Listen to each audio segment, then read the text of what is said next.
On continue de voir des imprimés fleuris absolument partout et moi je continue de voir des très mauvais choix en termes de motifs.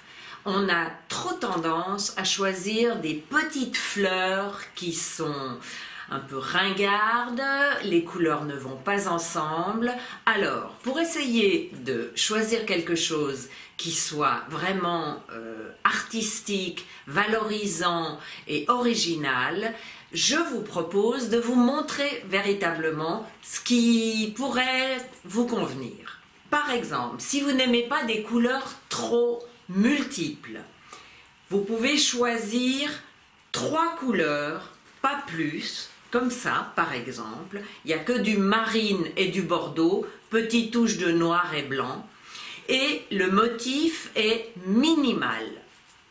Si vous préférez un style un peu géométrique, mais toujours artistique, géométrique mais créatif, vous avez par exemple ce style qui limite le nombre de couleurs, mais qui a un style fleuri sans en rajouter, avec un jeu de graphisme bien harmonisé. Si vous préférez quelque chose d'un petit peu plus exotique, avec des jolies fleurs que vous voyez bien, alors il y a ça par exemple.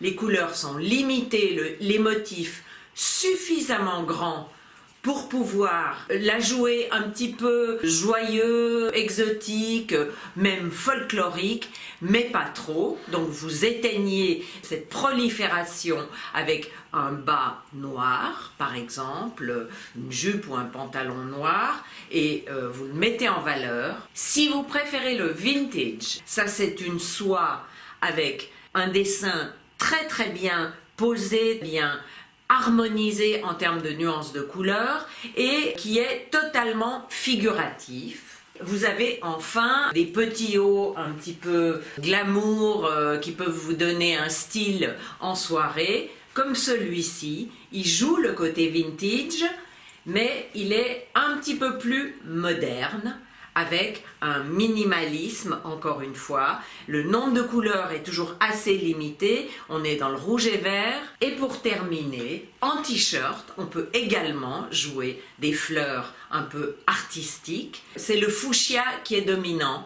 c'est le fuchsia qui donne l'éclat. On peut le porter, mais vraiment avec n'importe quoi. Moi, c'est un t-shirt que je porte tout le temps et qui va avec tout.